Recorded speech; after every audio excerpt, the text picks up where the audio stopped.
Love it. Yo, oh man, technical difficulties. They do not want you guys to get this hot fire today here at Urban Matters Black Media Group, but we gotta give it to you. We gotta give it to you. Fellas, y'all in the building, salute. Salute the gentleman in the building today. Yes, sir. We finna set it off. Y'all already know what it is.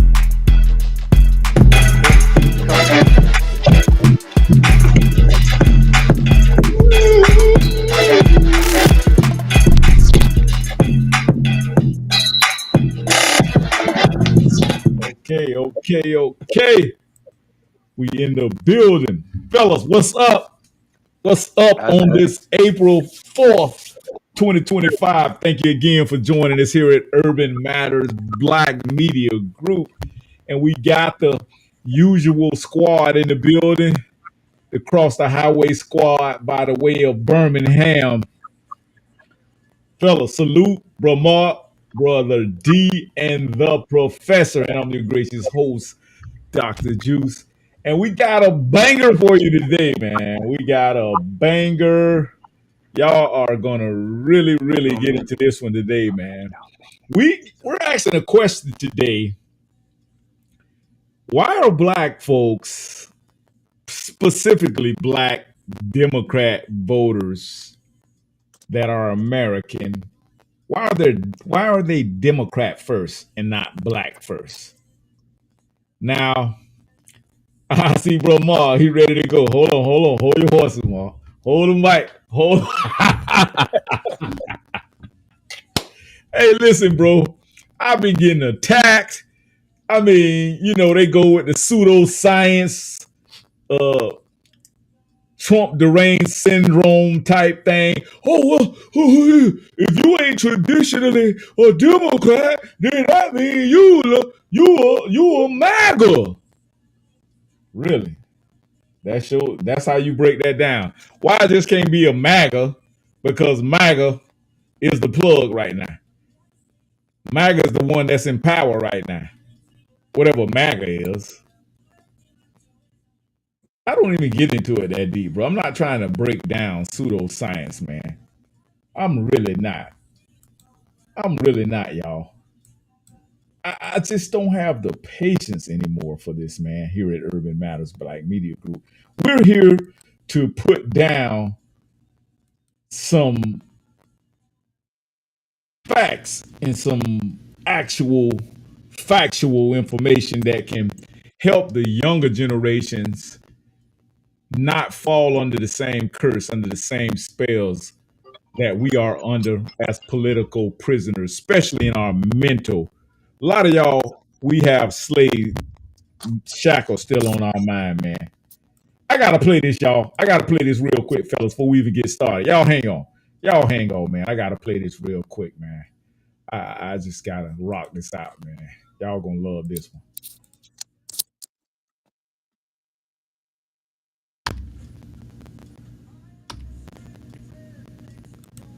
Is that coming through, fellas?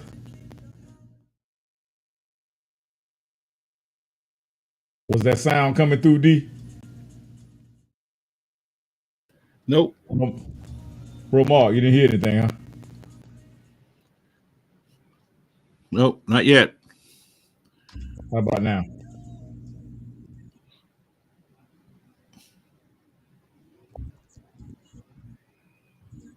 How about now? No. How about now? Once I disclosed that I was Republican and the paper picked it up is when I started receiving hate mail from Democrats and people that told me that I was a sellout and that it was the tradition of black people. I've been in the Senate. My fault there, y'all. Hold on. All right, here we go. Jank and Juice, we got it. Jank and Juice.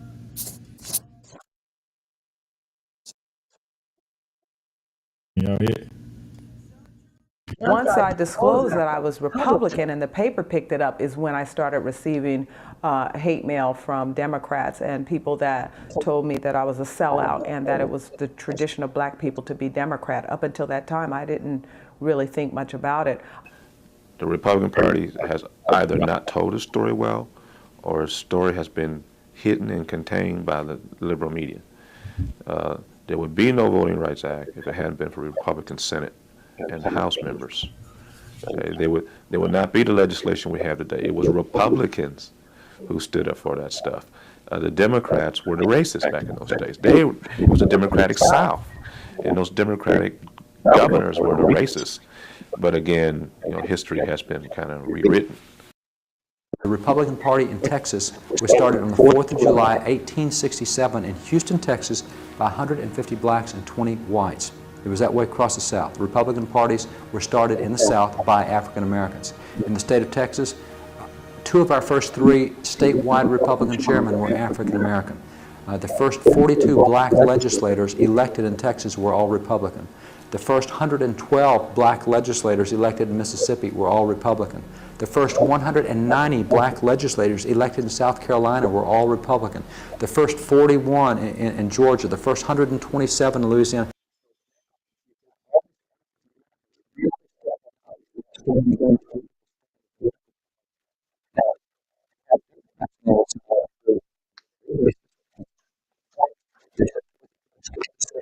The audio.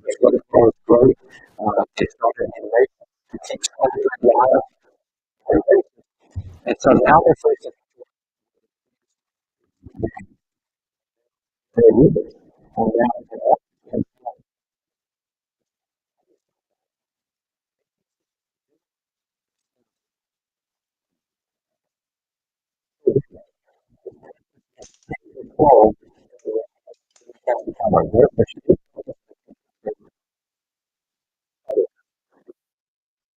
I don't know what happened. I have no idea. They janking me up today, boy. That's all I can say, fellas. They really janking your boy today.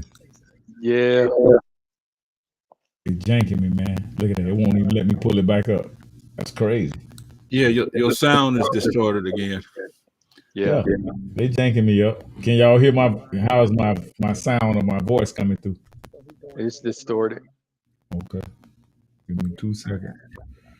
Yeah, they janking me up. They seen the title today. How about that? Can y'all hear me? Same. Still distorted, huh? Wow. Unbelievable. Let's see here. Well, hold on. Hey, y'all see this T-shirt, right? Mindset.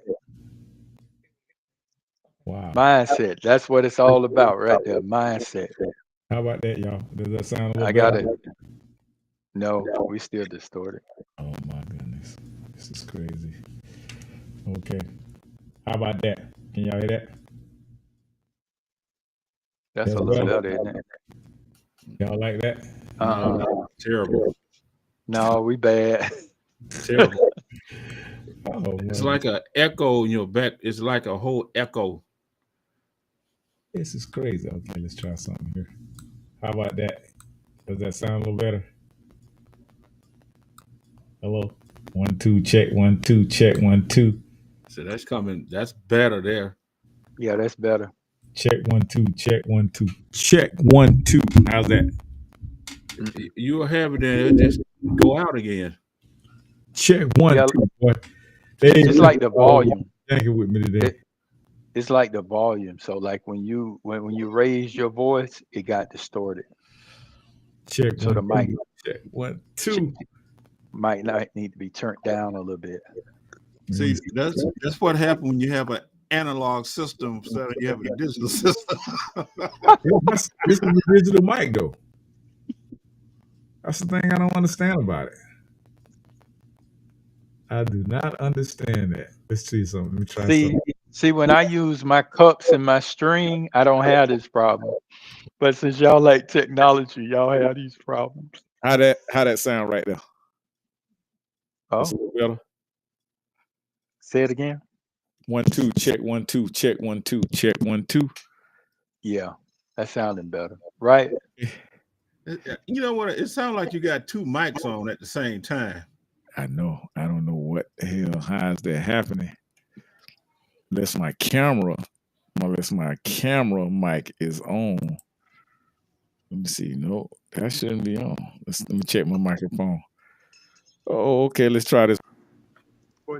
How's that sound right there? That's it. That's it right there? That's it. Okay. You had 2 mics on. Thank you for that, D. See that? Hey, that's my research guy. Y'all Boy. give me a research guy in the building. Brother D in the building by way. Now let's see if we can get this back up for y'all. All right, can y'all see that?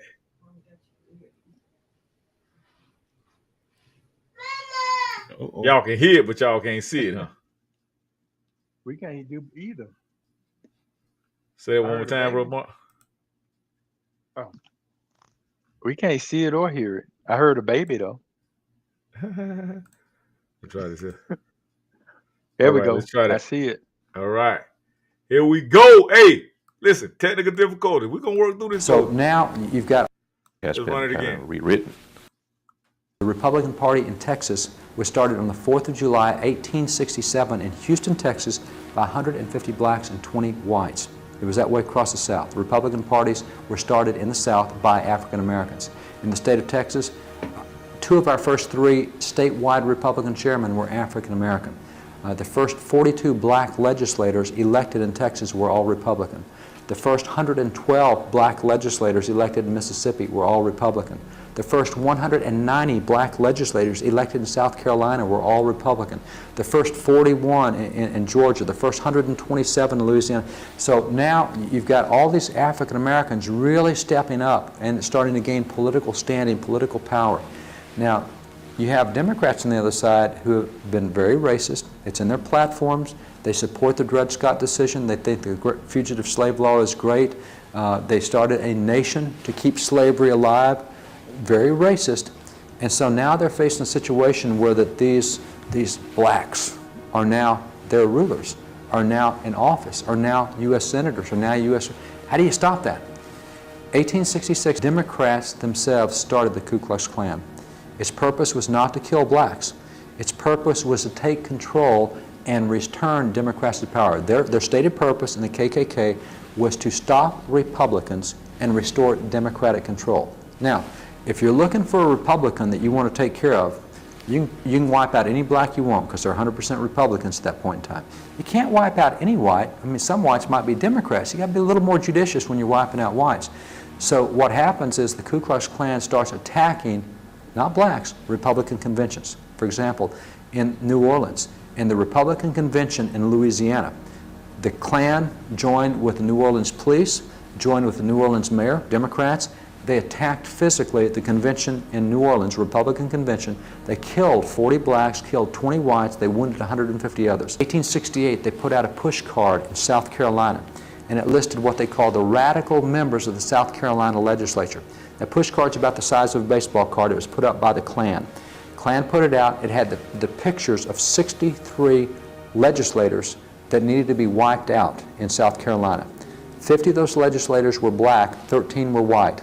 Now, they were all 63 Republican. On the back of the card, it gave you the name of each legislator so you'd know who you're trying to kill. Congress starts these hearings in this group called the Klan.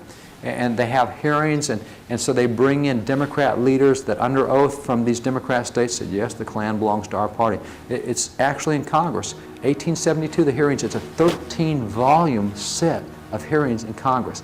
Unequivocally, Democrats say the Klan is ours and belongs to us. It's there to restore Democrat control in the southern states. Those guys who lived through it made it very clear.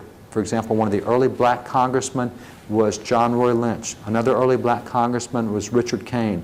And they're having to fight the Klan physically for their own safety. They go armed to Congress because of the Klan attacks. These guys said if we as blacks would simply stop voting the Republican ticket, if we would agree to vote the straight Democrat ticket, all the violence against us would be stopped. In 1964, incidentally, a year that 3 of our civil rights workers were killed in Mississippi registering blacks to vote, was also the year that civil rights legislation, historic civil rights legislation, was being promoted, and President Johnson wanted to sign it, but nevertheless it was held up, bottled up in the United States Senate by Southern Democrats. And one Democrat in particular, who was the last individual to try to obstruct this legislation, was a guy named Senator Robert Byrd. Senator Robert Byrd. Y'all heard that? That's Joe Biden homeboy. That's Joe Biden homeboy. Remember Joe Biden did his eulogy at his funeral? And he said, Senator Robert Byrd was a dear friend. He was my mentor. Of West Virginia, who for 14 hours and 13 minutes held a filibuster against this civil rights legislation. Senator Robert Byrd He held a filibuster. You heard what he just said? Y'all missed that part. used the legislation was a guy named Senator Robert Byrd of West Virginia, who for 14 hours and 13 minutes held a filibuster against this civil rights legislation. A Democrat in 64.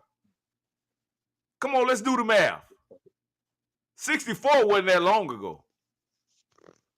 Joe Biden came into the Senate at 72 in 1972. Joe Biden came into the Senate at 1972. This was 64. Come on, man. Somebody talk black to me. Senator Robert Byrd used the nigger word 3 times on a national televised TV show. No outcry at all. Nobody said a thing, at least from the Democrat. No, the Black Caucus didn't say anything, the NAACP, no outcry. There's no price to pay when you're on the left and you make intemperate racial remarks. There's no price to pay. We say, well, it's just, we're making much to do about nothing. They wanted to destroy Trent Lott. I mean, they went after him on BET, and this man had to eventually apologize. But nothing. BET, come on, y'all. That's during our time. If he's talking about BET, I know all of us done watched BET before. Am I right, fellas? Huh? Yes, sir. They went at a Republican dude because he tried to help push the civil rights bill through while the Democrats was fighting it during BET. BET, Black Entertainment. Come on. Nothing from Senator Robert Byrd. Hypocrisy of liberals and media around how they reacted to Dodd's praise of Byrd on the Senate floor, and the reaction of Trent Lott praising an old man that was going to be dead within a year. Contrast that with the absolute silence of the liberal media around Bob Byrd being praised. I mean, a Klansman, a Klan leader, not just a member of the Klan, not just influenced by the Klan, but a operational leader of the Klan. One of the things that has mystified me most over the last few years is to look at the civil rights establishment and have them regard the news of Colin Powell becoming America's first black Secretary of State, Condi Rice becoming America's second black national security advisor, and not hear some of them say, look, we have differences in opinion over their policies, we don't necessarily approve of everything they believe in, but this is a great step forward for Americans and black Americans in particular. What you hear instead is that, well, they're tokens and maybe they're wannabe whites, and you have these awful cartoons, political cartoons that were done after Condi Rice was named Secretary of State, where she was sitting on a porch barefoot, looking like some kind of a welfare queen or something like that, speaking in jive. You had another one where she was a parrot sitting on George Bush's shoulder with big fat lips. I mean, just the most awful, hideous racial stereotypes, anti-black stereotypes, being hurled in the face of a very, very intelligent woman who was a Stanford University provost, speaks Russian, very accomplished. To ascribe things to weakness and negative things to badness. So library, the piano, the classics, studies, in the white. It says basically the people argue that way. People don't have control over our own minds. We're not allowed to think what we want. All right. Y'all can go and check that out on your leisure time. Check it out on your leisure time, family.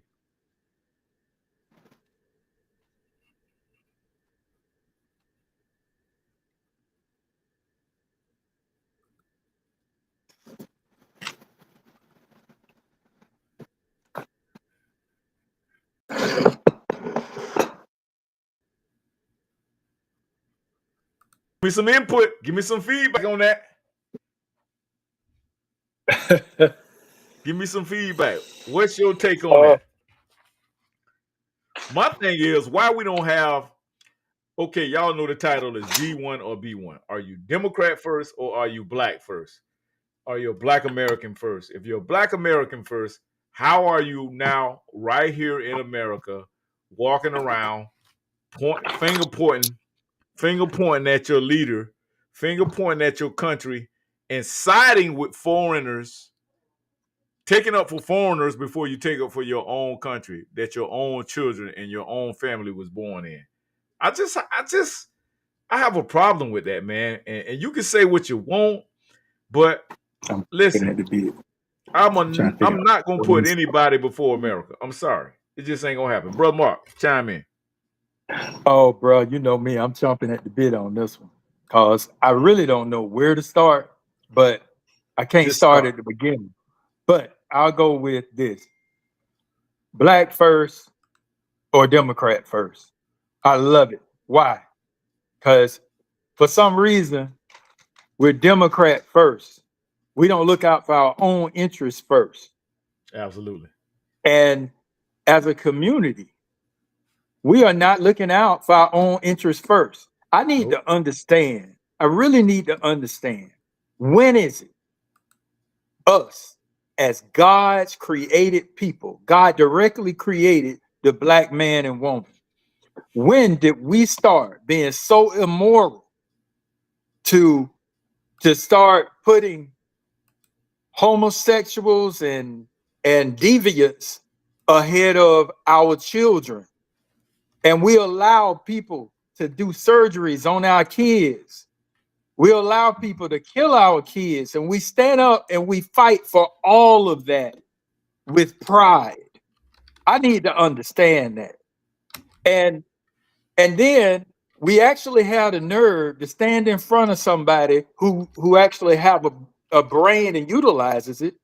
We stand up in front of them and say, well, I don't like that, but I can't vote for Donald Trump. What?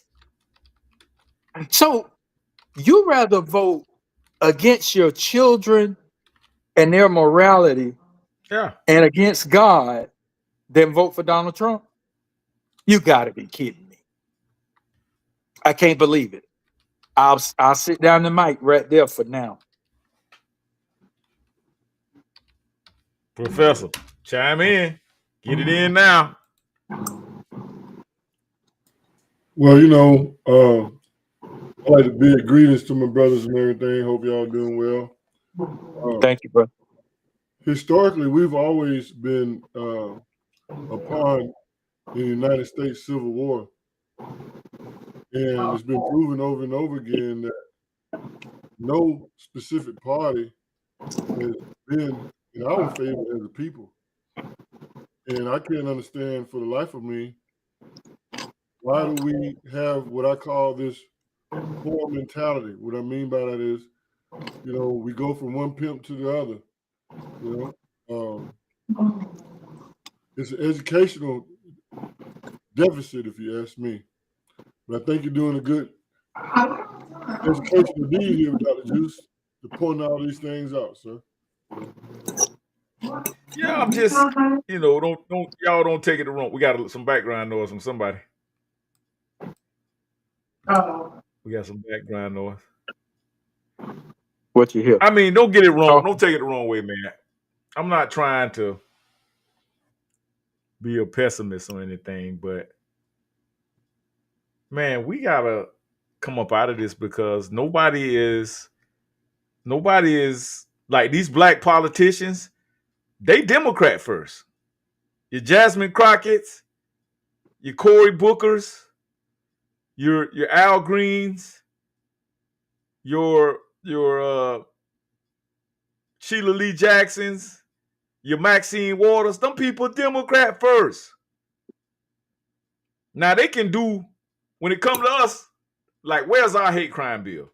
Y'all realize that they bailed out on that George Floyd bill, right? They left y'all hanging on that. You remember that? You remember how they got y'all to go burn down all them police departments in Minneapolis and up in Wisconsin, and y'all was Black Lives Mattering, and come to find out Black Lives Matter was a LGBT group. It had nothing to do with black people. And y'all got amnesia. Y'all got amnesia. Y'all not demanding anything from y'all are not demanding any economics from these black politicians. Soon as it's time to do something for us, they got to do wait a minute, Joe Biden, we got to do a study. Kamala, we got to do a study. We got to do a HR 40 bill, and we got to study reparations. But Joe Biden gave $50 million to the Asians through the HHS government group. Gave them $50 million and gave it to them within 3-4 days. All the senators came together. All of that. Y'all remember back when Rand Paul, y'all know Rand Paul, right? He's supposed to be a liberal or Democrat or whatever. And y'all remember when Rand Paul came together and did a filibuster because they were trying to study reparation? He said, we gotta study that. But when they came out with the Asian hate crime bill, he was the first one to sign it. Feel what I'm saying? And they didn't hesitate. Didn't hesitate. Did they? It didn't take any time, no long, drawn out studies or anything. Come on, man. And same thing with the LGBT stuff. Hey, think about it. They gave Stacey Abrams' group over $1 billion. Over $1 billion. How many dollars they done gave the black community? Listen. So you can miss me with all that DEI stuff, and let's get that clear. DEI ain't got nothing to do with black folk.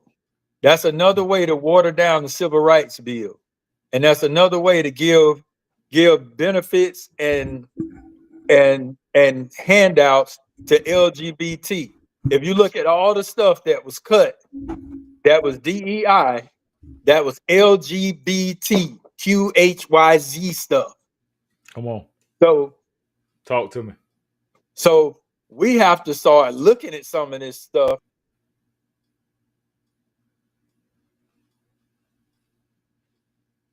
You're breaking up on us a little bit, Mark. I think we lost you. There we go. Are you back? Am I Okay, back? yeah, you came back. Yeah, you came back. Yeah. Continue. Okay. We got to start looking at this stuff and paying attention. And we got to stop just taking what people hand to you and say, this is true. We got to look into stuff. And we can't just stop at one source. Research requires many sources. So how can you research something, find something that you like, and stop there? That's just like people won't even listen to what this administration is saying, but they'll go along with everything that CNN is saying. So how you going to be able to determine what's right or wrong, or what you vibe with or not? Correct. Exactly. So we got to work on that, because look, everywhere we're failing most of the time as a city, or everywhere, look at the cities with black governors and see how they doing. Black cities, look how they doing. That's ran by blacks. So don't think color is the key, because it's not. You have to stand behind issues and not skin color. Absolutely. Yep. I got into a dispute with somebody the other day. They talking about, he get on my page, or we was something on some type of post together, and he was like, well, you and some other guys, every time somebody black run for office, y'all don't support them. Y'all fight against them. I was like, what? So I supposed to vote for somebody, even though they ain't offering me nothing tangible. They just giving me a bunch of political buzzwords. I supposed to just forfeit my whole family, forfeit my grandkids. I'm supposed to forfeit my country. And you know what they say, man? If you don't play as a team, you lose by default. So why should I, just because somebody like Muhammad Ali said, imagine me getting chased by 1,000 rattlesnakes. And out of them 1,000 rattlesnakes, I knew 100 of them was my best friend. I knew I could trust them. I knew if I could turn my back on them, they wouldn't bite me. He say, so should I allow the 100 to come through the door, or should I just keep the door shut and keep them all out? That way I know I got the right ones. Come on, man.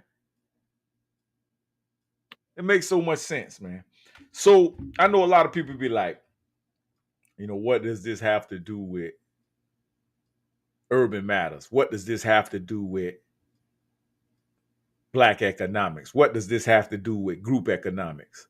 It has a lot to do with it, because if you're going to constantly allow yourself to be like that young lady, Jasmine Crockett, get compromised, and you working for AIPAC, you working for every anti-Black group, and you're being endorsed, they're paying for your education, just like they paid for Obama.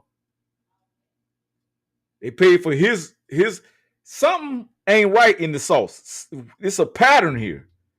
And then if you look at these folks,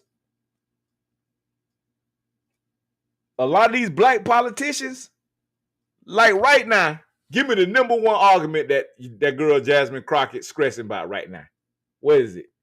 Every time she opened up her mouth, she fighting, she stomping the ground for who? Immigrants. Immigrants. While you were suffering, I just heard them come out with a professor, pull that chicken article up. I know this will get you Negroes' attention. Pull that chicken article up. Don't you talk about chicken. Don't you talk about chicken. Y'all gonna blame it on Trump. You don't blame it on Trump, so Professor, pull the chicken article up. Remind me of the chicken article. D, help him out, D. Bro, D, help him out. Who you over there asleep? I'm trying to think chicken article. I'm trying to think chicken article. You just said the article with the chicken. The price of chicken finna go up.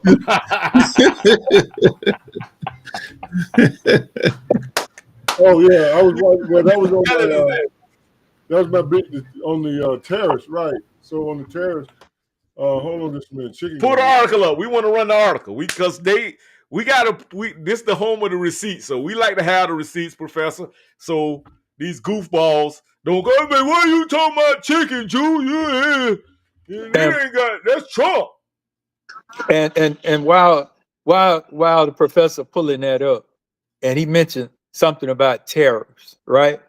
Right. I just want to know how many of us in our own house, Brother D, if I was to tell you, if you want me to take you to the store every day for a week, and I tell you it's going to be $10 every time I take you, and you say, okay, and you give me that $10.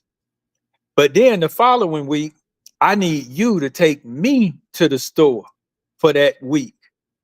Are you going to ask me for 25 cents, or are you going to ask me for $10? Hey, the agreement is $10.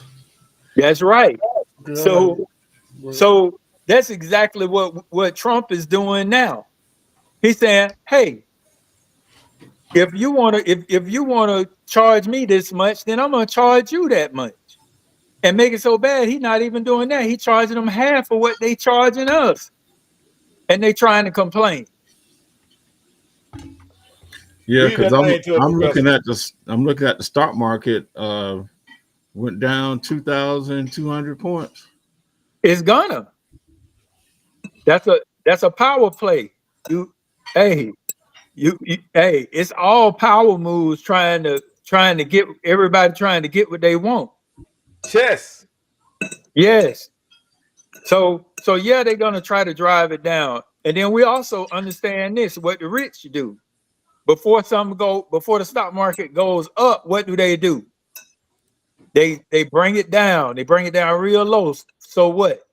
So they can get the weak people out and they can buy up as much stock cheap as possible. And then it fly up. Correct. That's just the way economics work. We already know this stuff, but but go ahead with the chicken article, bro. Chicken. Okay, Professor pulled it up. Y'all see it right there, Wikipedia. Read that to us, Professor. Just read the first paragraph or the second paragraph. Eventually, the tariffs on potato starch, dextrin, brandy. Y'all E&J gonna get taxed. Oh Lord, where my E&J fans at? Who like that E&J, that brandy? Boy, I remember many nights. I remember many nights with that Easy Jesus, boy. Black people gonna suffer on chicken tax, huh? Chicken tax. Instead of grow their own chickens, they'll sit around and suffer and wait on their own oppressors and wait on their own slave masters to feed them. Let's play this real quick, man, y'all. I'm trying to cook. I'm cooking today, y'all. Victims of Americanism are waking up, and they're gaining a new 22 million black victims are waking up, and they're gaining a new political consciousness, becoming politically mature. And as they develop this political maturity, they're able to see the recent trends in these political elections. They see that the whites are so evenly divided that every time they vote, the race is so close, they have to go back and count the votes all over again. And which means that any block, any minority that has a block of votes that stick together is in a strategic position. Either way you go, that's who gets it. You're in a position to determine who go to the White House and who stay in the doghouse. You're the one who has that power. You can keep Johnson in Washington, D.C., or you can send him back to his Texas cotton patch.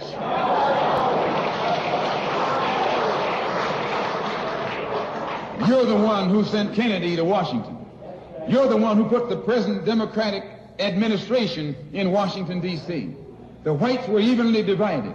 It was the fact that you threw 80% of your votes behind the Democrats that put the Democrats in the White House. When you see this, you can see that the Negro vote is the key factor.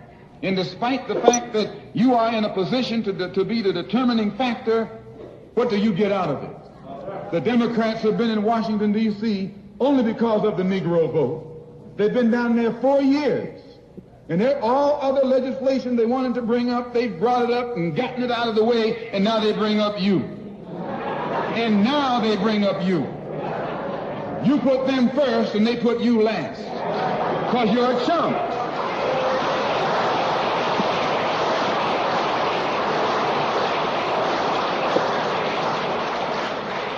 A political chump. In Washington, D.C., in the House of Representatives, there are 257 who are Democrats. Only 177 are Republicans. In the Senate, there are 67 Democrats. Only 33 are Republicans. The party that you backed controls 2/3 of the House of Representatives and the Senate, and still they can't keep their promise to you because you're a chump.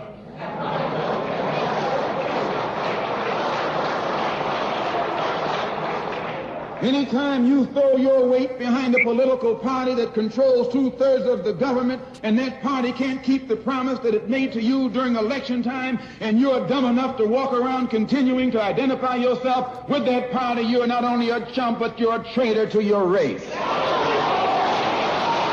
Whoa.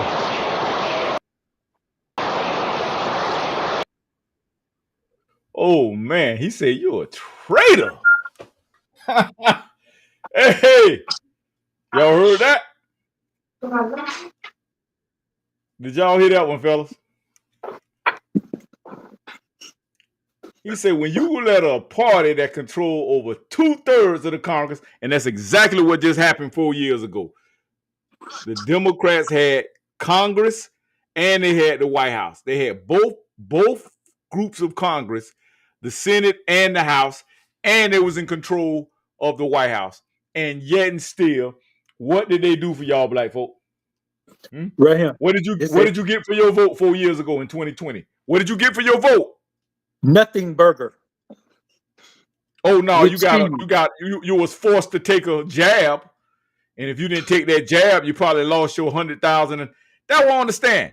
Y'all mad at Trump for cutting all these jobs because he's trying to save the economy, but you weren't mad when your job got taken from you because you ain't take that jab. Do that make any sense? Everybody got their job taken from them because they couldn't even go leave out their house. And only a percentage of them were able to go back to work. You couldn't even go to restaurants. Professor up there in Atlanta, he trying to go downtown to the restaurants in Peachtree, and they won't even let Professor in the damn club because he ain't got a damn wristband on his arm. Y'all know now. That's the home. Atlanta is the home of the CDC. Y'all remember that young brother that wound up missing up there because he was gonna go viral on them and tell what they was doing, and they said all of it know that the young brother wound up floating, and they found this dog running around the little jogging park down in Atlanta. Where that's at, Professor? What's the name of that park down there?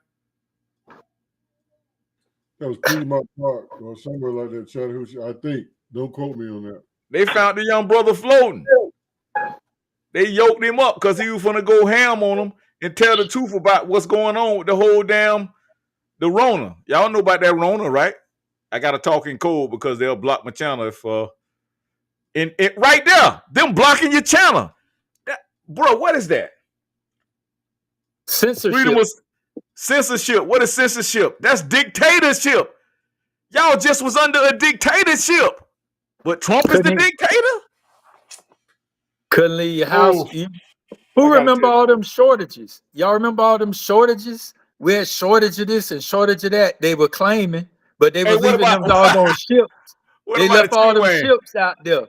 Running circular patterns. Oh, I remember that. Now you're bringing stuff back to my memory. What about the chicken wing shortage? Remember that? And the baby food shortage. Yeah. Well, check this out. Then what Cat Williams said, I went to a Cat Williams stand-up, right? He was down here in Orlando, right? So when wifey took me out for my birthday, and so we up there chilling. We in that Joker boys packed up to UCF, University of Central Florida. That's where they had it at. Cat Williams said, "Hey, y'all heard about that damn chicken wing shortage?" Cat Williams said, I ain't the biggest farmer now. I'm not an expert farmer or anything. But if it's a chicken wing shortage, shouldn't it be a chicken thigh shortage too? Hey, he say, listen, I ain't grow up on the farm or nothing, but I ain't never seen no damn chicken running around with no wings on the motherfuckers that's got legs running around the damn farmhouse. That's right. But just that common sense stuff. But we fell for it. Huh? Then we fall for it. Just like Bro Mars said, baby food shortage. I remember when I was coming up, my brother and them, man, my mama would get in there and mix up some mashed potatoes and some rice and put it and smush it up and put it in some water and put a little bit of carrots in there with it. Now you got vegetable soup in a bottle. Yeah. Whatever happened to those days, bro? Huh? The offspring weren't taught or weren't interested in learning how to survive. They wanted McDonald's. See, we dealing with a fast food microwave generation, and a lot of the old heads done adapted that from sheer laziness or the fact that they've arrived now and they got more money than they ever had, so I ain't got to do that no more. But when they turn off the power, what good that money gonna do? Now what you got? Correct. So we gotta, that stuff that our parents taught us and our grandparents taught us is invaluable, and we need to keep sending it down the line, because if we don't run into the problem, trust me, our kids or our grandkids may run into it. Correct, bro. Preparation. This is why I started this media channel, man, because the mainstream media, legacy media, they are our worst enemies. They are black folks' worst enemies ever since we've been here trying to survive in this country. And we all know them J people own the media. So my thing is, I just got finished telling y'all the J people are the main funders of people like Obama, what's his name? Barry Soetoro. Yes, sir. And Jasmine Crockett and people like that. I had somebody, we was going back and forth on social media today, and I asked her, I said, who and when and what policy has Jasmine Crockett put together for foundational Black Americans or the indigenous Aboriginal Americans of this country? Name one. Name it. Name one. And even a good brother of mine. Oh, I just like what she's saying. What is she saying? She ain't saying nothing. She acting like a ratchet street chick that's got a position. She got y'all looking so bad, a black job. women. She got y'all looking so bad, black women. Make our black women look terrible. And where's her husband at? She got a husband. Why they never display her husband with her? Because they don't want y'all to see a black functioning family. They don't want y'all to see that a congresswoman like Jasmine Crockett has a down-to-earth, probably black man in her life. They don't want you to see that. Now, if he was white, like Kamami's husband, they'll plaster him all over the headlines. But because he's a black man, they won't display that. They don't want you to get that idea in your head. Right. Professor, I think you talked about that sometimes. Like, do you feel like there's an agenda on healthy black family structure, on nuclear black family structure? Not only that, the Democrats, they destroyed the black family. How so? How so, sir? Well, they started off with making all of the church pastors, that made them career criminals. And then after they made the pastors career criminals, then they started in the universities, okay? And they didn't educate, they indoctrinated. That was the, wow. Right. So let's make sure we understand what the pedagogy was about education. It wasn't about education, it was about indoctrination. So between making the black pastors career criminals and bringing this whole methodology of indoctrination instead of education, that destroyed the black family. Wow. And that's exactly how it's been, man. Listen, I'm telling y'all, how are all the foreigners that the Democrats are fighting for, how are they being able to get resources? Y'all remember Joe Biden gave $50 million to the Asians through the HHS? Y'all remember that? Human Health Services? Yes. Through the Human Health Services, HHS, gave them over $50 million overnight. They didn't even have to do a study. They didn't even have to protest. One damn Asian got jumped on up there in New York somewhere, and the next thing you know, the Asians got a hate crime bill. You can't touch them. If you touch them, you're going to jail. One dude, and then the dude that jumped on him, he was a black foreigner. He wasn't a black American. Just like they lighting people on fire up there, and damn immigrants lighting people on fire up in the subway, stabbing people, killing people, but when they got that black skin, they blame it on you, Black American family. They just lump you into the all one big Negro category. Right. And so now you're being blamed for something that you had nothing to do with. This is why I tell you, all skin folks ain't kin folks. Jasmine Crockett may be skin folks, but she ain't kin folks. Because that chick has not put together one bill that specific. She doing a Kamala 2.0. I guarantee you they're finna get ready to try to run her on a Kamala 2.0 on you. I guarantee you. Kamala, Kamami, or whatever name, Kami Mammy, whatever. I don't know. Try to keep up with that foolishness, man. Yeah. Yeah. And that's she, what they what do. about all that money she went through, bro, Ma? Let's talk about that. How you run a campaign and then you wind up in a deficit after the campaign? You got over $1 billion, $1 billion. Al Sharpton got him some money.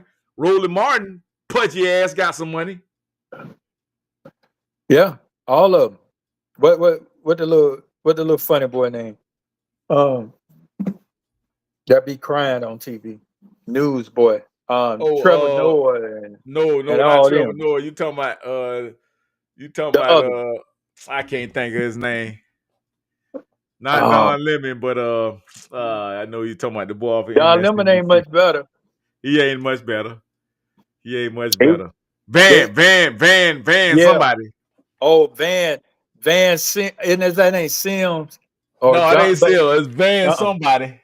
Yeah, and this guy is treacherous. He's a treacherous backbiter. Yeah.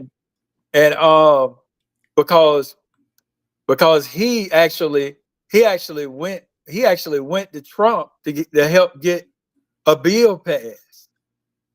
And then what did he do? Yeah. When it was time to give credit for getting the bill passed, he never mentioned Trump. And so when they asked Trump how do he like him, Trump will tell you, he say he's a terrible person. Terrible. He's a terrible person. Mm-hmm. And so, things like that, you have to look at people and what kind of receipts they give out in the public. When I'm dealing with you, how do I treat you? Do this person reflect the kind of person that you would want to be around? Mm-hmm. So, they put these people out before us and then they lift them up. You better put a red flag up because something ain't right. You better get a Keith Sweat song, sing it in your head. Something just ain't right. Right. We just don't. Now we don't own the rights to that song, so something. Yeah. Hey, but listen, man. That's delicious. These people, y'all voted in 2020. 90% of black people voted for the Democrat Party. I just want to know, what did you get for your vote? We overwhelmingly voted for them. For 90% of us voted for them. Don't let them run that game on you that, oh Lord, black men don't support the Democrat Party. Black men are the most undermined, neglected underappreciated group of people in this country. We deal with so much rejection. Our women reject us. Our kids reject us. I mean, there's an attack on our masculinity.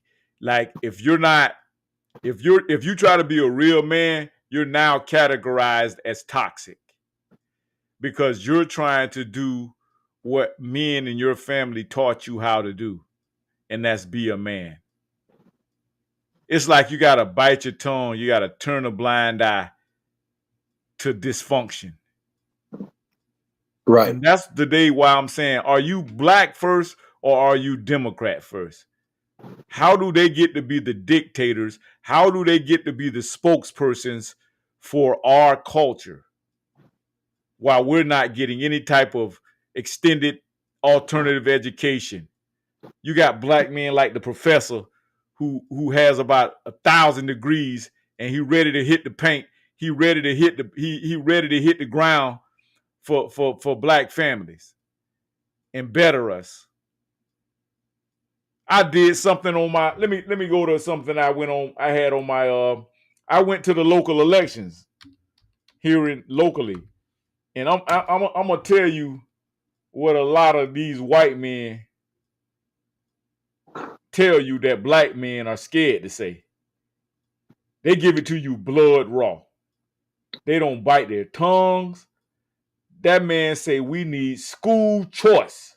Hold on, let me pull it up. I'm gonna pull it up for you right here. Unbelievable. Unbelievable. Can you believe black folk? I don't. Go ahead, Michael. Can you believe black folk, the most underpaid demographic in the United States?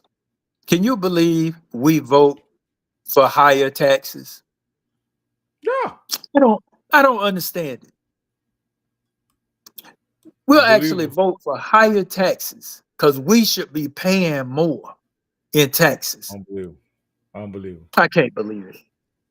We cannot be that. What about the Doji? Yeah, what about them complaining? I heard black people literally complaining about Elon Musk finding extra money, finding fraud, waste, and abuse, cutting our dollars. And black people mad. Oh, what's Elon? He tapping into our privacy. That man just saved you and your children probably $100,000 so you can put into your investments, your 401k, into your family trust plan. And you mad at him for finding corruption, from finding people that's stealing from you? Man, I can't do it, man. Let me run this video, man. It's getting too right. Here we go, y'all. Family, we're on the scene. We're on the scene here at the Gibson tent. We got everybody going. I'm trying to walk, y'all. Y'all pardon me. I'm probably out of breath. I've been trying to walk all the way across the whole property. Here we go. Hey, Curtis. How's it going? Hey, good to you. Yeah. I got Urban Matters BMG live here. Oh, you live? Yeah, you wanna give us some yeah, the only thing some I confidence. Some confidence, everybody out there in Lake Wells.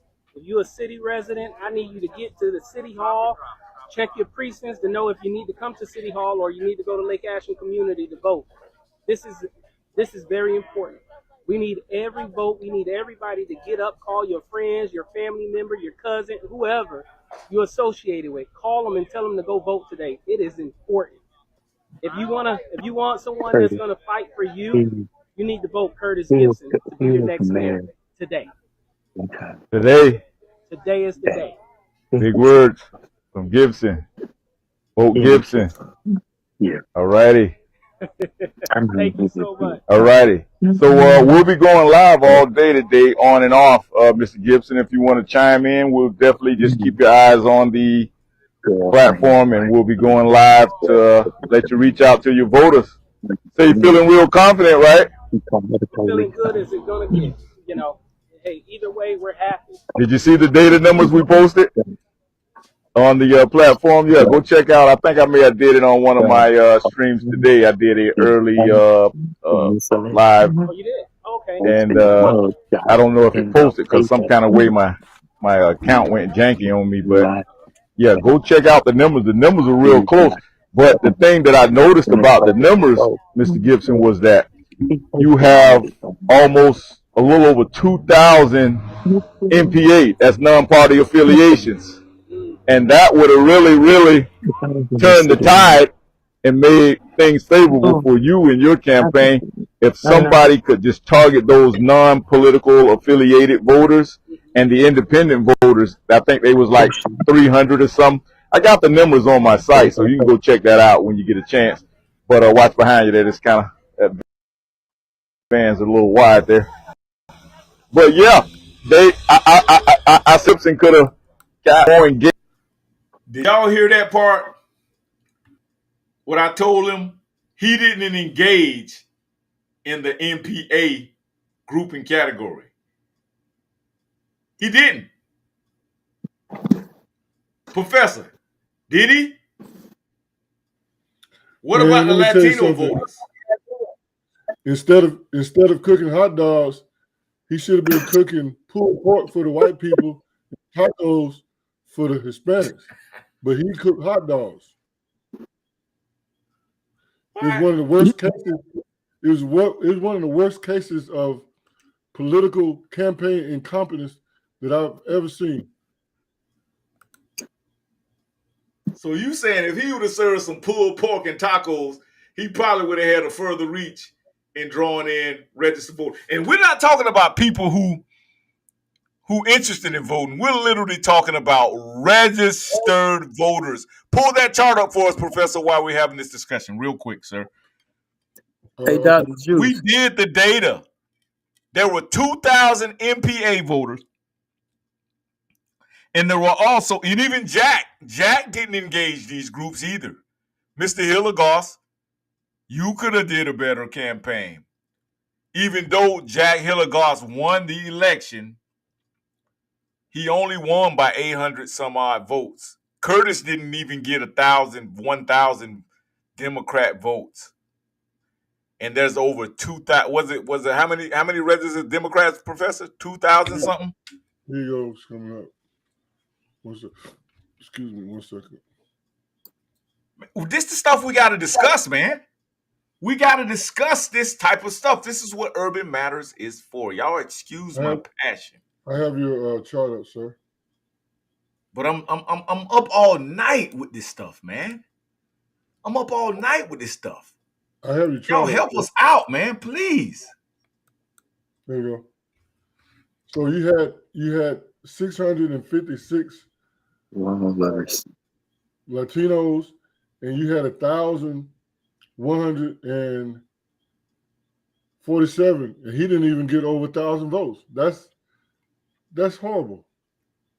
The green family, the green candles you see, the green candlestick on this chart, this is a reflection of the NPA, non-party affiliation. That's me up in these. I'm the green. Yeah, Dr. Juice, I'm an NPA. I lean neither red or blue at this time. But it's likely that I may lean to the red, and sometimes I may lean to the blue. It's whoever is bringing tangibles to the table for my family. That's the way that I vote. I don't vote for somebody because we got the same skin color. Go ahead, Professor. Keep elaborating. Right. So, Bro Mark. So basically, looking at the numbers, if all the Republicans voted and all the Democrats voted, Republicans will win every time. Well, no. Let me. Not really. Break that down, Professor. Well, as you notice, Curtis, if he was smart, and if he would spend more any time on the data, think about it. The Republicans, they said they didn't all come out. That's why I was close. All the Republicans didn't come out because you had an incumbent. So all I'm saying is, that being the case, again, if Curtis would have cooked some pulled pork and tacos, he could have gotten some of these numbers here. But if you look at any of his messaging, 80% of Curtis, he ran what I call a poor little me campaign. It was all about poor little me, look what they're doing to me, look, they're bringing up my past. So he really didn't deal with any of the city has 3 major master plans, okay? You have a connected plan, you have a water plan, and you have a recreational plan. And the only thing that I heard was buzzwords. I didn't hear any real data-driven conversations about the issues. Like I said, 80% was poor little me, poor little Curtis. And I think that was a very incompetent mistake that he made. Wow, wow, wow, wow, wow, wow, wow, wow, So wow, wow. I ain't gonna go back on it. Go ahead, bro, Mark. No, yeah, I, yeah, most, people just didn't come out. But I'm just saying, if everybody had came out, that's how it would have unfolded. Looked like, well, it looked like it may have been real close, regardless. But but like you say, when you run that poor little me campaign with absolutely no strategic idea, you just want to run on name recognition alone. Like, well, it looked like it may have been real close. Correct. I'll point out another mistake. Another mistake he made was he misused his, I don't even want to call it a relationship, but he misused his, lack of a better word, connection with the Polk County Sheriff Department. Okay. He could have gained some political clout if he was involved in the community. Most of his emphasis was put on that, well, I don't even want to call it a mall, that flea market. He put a lot of emphasis on the flea market. Now, well, don't laugh, because Latinos love flea markets. Okay? And if he could have got the Latinos to buy into his flea market, he would have got some of those. But the mistake that he made with Sheriff Judge is the fact that the sheriff would have, if he was doing some real work in the community, if he was impacting and reducing crime, or providing some sort of educational platform to help impact, the sheriff would have stood behind him. But the sheriff didn't have no political value in a poor little me campaign. That's why Grady shot him to the curb. Wow. Right. But that was a mistake, because he lost community credibility when the sheriff shot him to the curb. So the only thing that he could stand on was the flea market, because he never did any real work, other than he said that, he gave B Street $40,000, okay, that they misappropriated. They never did. B Street never did an audit. There's no public information about any audit that the B Street Community Center has done in the last 12 years. But you gave them $40,000. So you're complicit in that crime. That was my next question. I was going to find out. I was going to ask, because I was trying to remember, what is it that he produced, what receipts he had as mayor. He gave them, he was city commissioner. He gave B Street $40,000 for them to mismanage. Because think about it. Think about the purpose of a community center. I'll ask you all, can you cite me any type of community training that they're doing down there? Tell me just two things. Tell me two things that the B Street Community Center is doing. Giving away food that you got to get rid of don't count. Give me something else.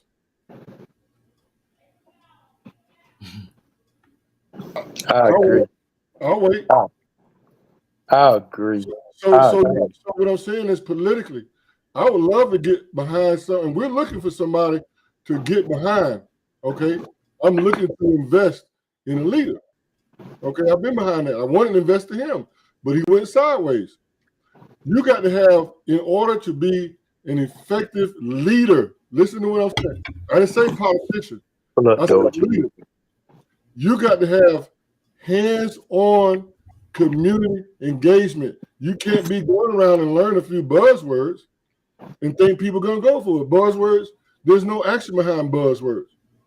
And I'm sorry, but that's my objective assessment of what happened. He failed miserably.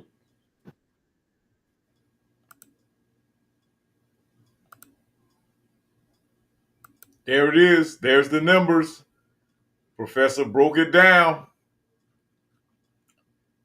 Urban Matters, BMG, home of the receipts. Home where the truth is the truth. and nothing but the truth. Man, he should have gave them white folks some pulled pork, man. And gave the Mexicans some. Professor say he should have gave him some. What you got there, bro, Mark? What that is? We were talking about Doge earlier, and I just went to Doge.com. I mean .gov. We had 140 billion. Backwards.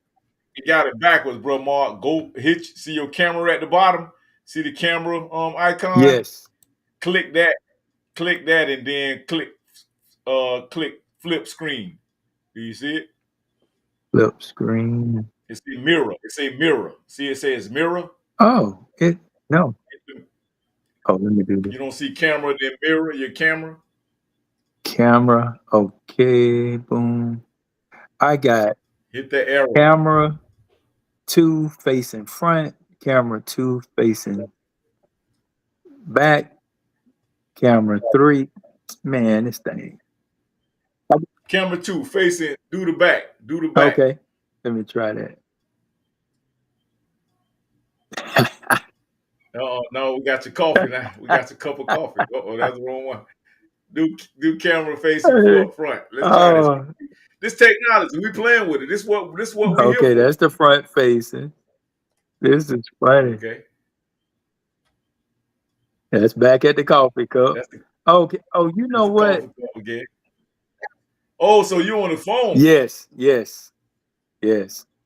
But I see your camera working on your computer too. No, I'm using 2 phones right now. Oh, you're on 2 phones. Yeah, Okay, yeah. Okay. Well, it might not mirror, then. It might not mirror. Yeah. So, okay. But just Doge, we was talking. I can pull that up though. What is that? Doge? Doge.gov. We're at 140 billion with a B so far, and those are cuts of programs and different things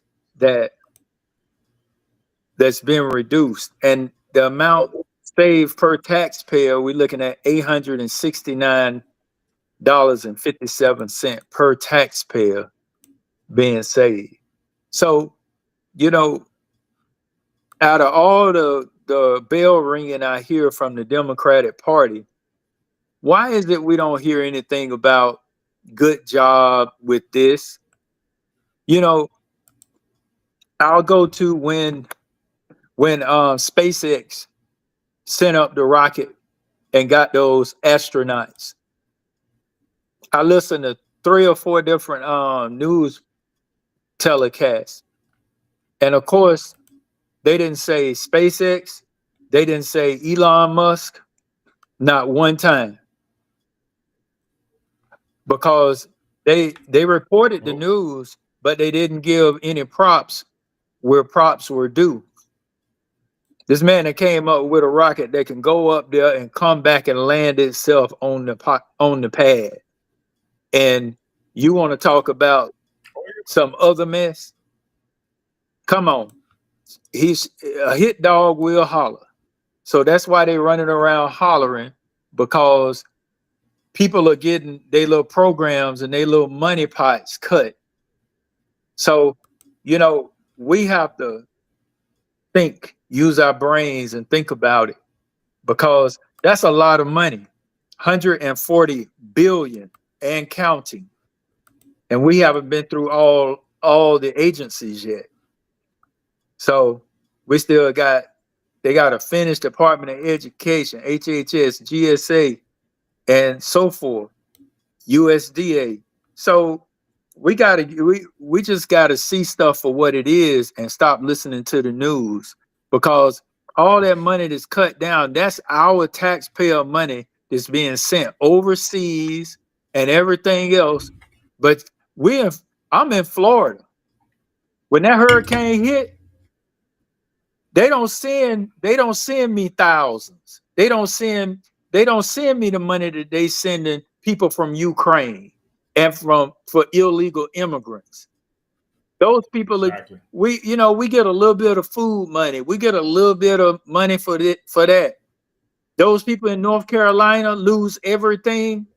They didn't get that Ukraine money. They didn't get the money that illegal immigrants getting, or the support. So you take money out of FEMA to give to illegal immigrants. And then you get mad when you have a president who says, no, we're going to take care of Americans first.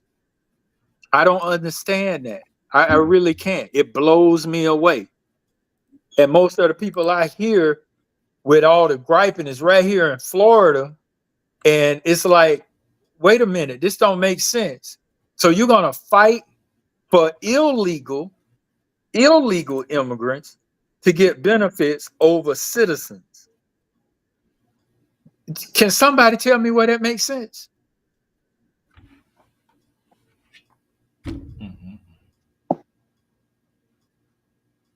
It's not making any sense. I just wish we can get a hate crime bill from the Democrats. All this voting. Right. We are the Democrats' #1 base, us as Black Americans, and we have yet to have any substantive, meaningful legislation that has been initiated. You remember when they was killing when they was killing Black folk on wholesale, and it was out on every news channel and all over the internet. But Barry Soetoro was the president, and then he said, "I'm going to come out with something," and ... That could have been me. And he come out with the Angel Act to protect police. He don't, and then on top of it, did not even make us a protected class. But then you can make Asians protected class, you can make LGBT protected class, but you have yet to make indigenous Black Americans a protected class. Something not right. And we got to have enough sense, you know, to pay attention to stuff like that. HBCUs, they used to have to run up to the White House every year. Hey, massa, we need some money, sir. Can y'all give us some money? You know who stopped that? Donald J. Trump. Wow. He made it where they got their money regardless, just like all the rest of these white schools. So we have to pay attention to what's being done for our community and stop with all this hate that the deep state want to throw our way. Absolutely. I would be remiss if I didn't say those coons embezzled the money. Yep. Yep. Well, we call them bootlickers. And I seen some stats today that most of the hate crimes in America are committed against Black Americans. Yes, sir. So why do we not have some type of hate crime legislation enacted before the Asians? Before I'll tell you one thing, the Asians, they Asian first. I don't never hear them talking about, well, wait a minute, we must get all the Black people too and help Black people. No, they do not mention your name. When they cut that check say Asian, not Black. Right. Right. But for some reason, we want to help everybody. And we ain't got nothing. Everybody. I teach in Southeast Asia. I'm going to show you something.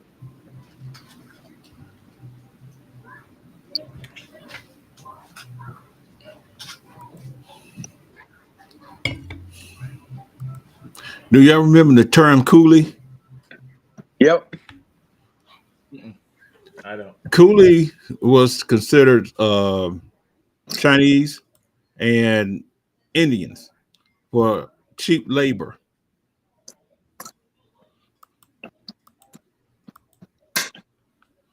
So they came out with a Coolie Act.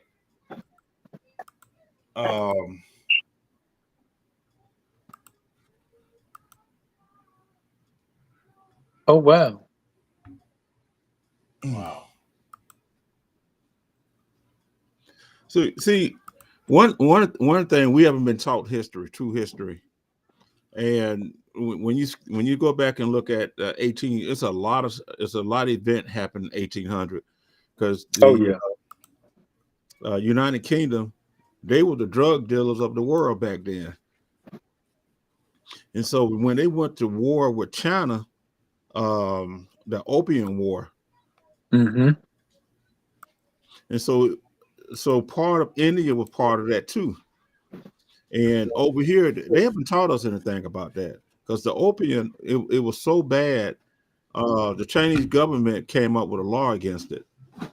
And you see what happened now here with the opium law that we have in here now, the problem we having with it. So Britain, they've been a drug dealer for the world for years. And they used to give weed to slaves just to keep their mind, to calm them down. And then you start looking at why we want to escape, why we want to do this. They gave them weed, but they don't talk about that. So we've been in the black family for several generations.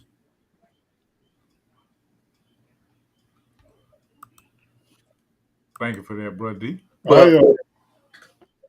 Ain't nothing like knowledge, I was y'all. going to say this real briefly with the. Did you share that, Dr. Juice? I teach in Southeast Asia, bro. I teach in Vietnam and other places in Southeast Asia. What I teach is not being taught in American schools. And I just wanted to show you some of the literature that I use to teach Asians with. Okay? And the average American don't have a clue about the Asian economy and what they got planned. But I just want to share some of the literature without giving you a lecture on this book that I teach Asians with. I teach in Vietnam. And I will say to you about Vietnam, think about Vietnam. 50 years ago, Vietnam was a agrarian economy. They grew rice. After the Vietnam, over the last 50 years, America, of course, you know they did them wrong when they pulled out. That's why you don't hear them talk too much about the Vietnam War. But their economy is a whole different animal than what we're experiencing with. My money come out of Vietnam, not America. You know what else came out of Vietnam? Full of Vietnam. You know what else came out of it too? American subsidies to Vietnam. What's that? They were so what's that show that they were smuggling the drugs through the coffins? Oh yeah. Yeah. Mm-hmm. Yeah. See, it was some of these wars that we think that they generate, they drug smuggling. You know, the United States. But bankers wars. Oh God. So I would love Hitman to tell me how American being deconstructed and its values. American values have never been killing kids or dismembering kids. I'll scratch out, well, killing kids too, because that's the abortion part. And dismembering kids like the Democratic Party been pushing. And it's always been based on godly things. Can somebody please tell me where God is down with homosexuals like the Democratic Party? So please don't put that kind of mess up with me, because I'll torch you with it. And back in who remember the Marshall Plan back in 1948? That was after the World War. The Marshall Plan.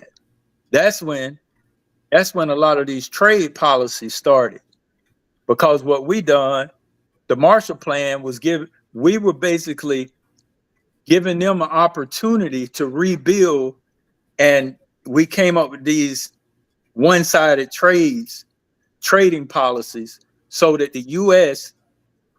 our economy can help drive and rebuild them, not only giving them money, but also giving them great trade. Now, we have been stuck in that plan ever since then.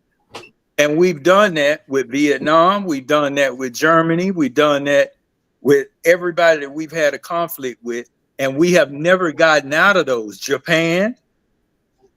And so that's why Japan got 100% tariff on our stuff coming there.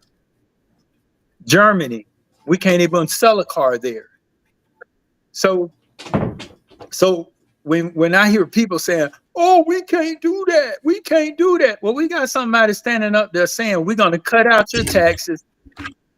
We already got $1 trillion worth of investment coming into the country because people don't want to pay tariffs. And they're building here in America. Do you know how many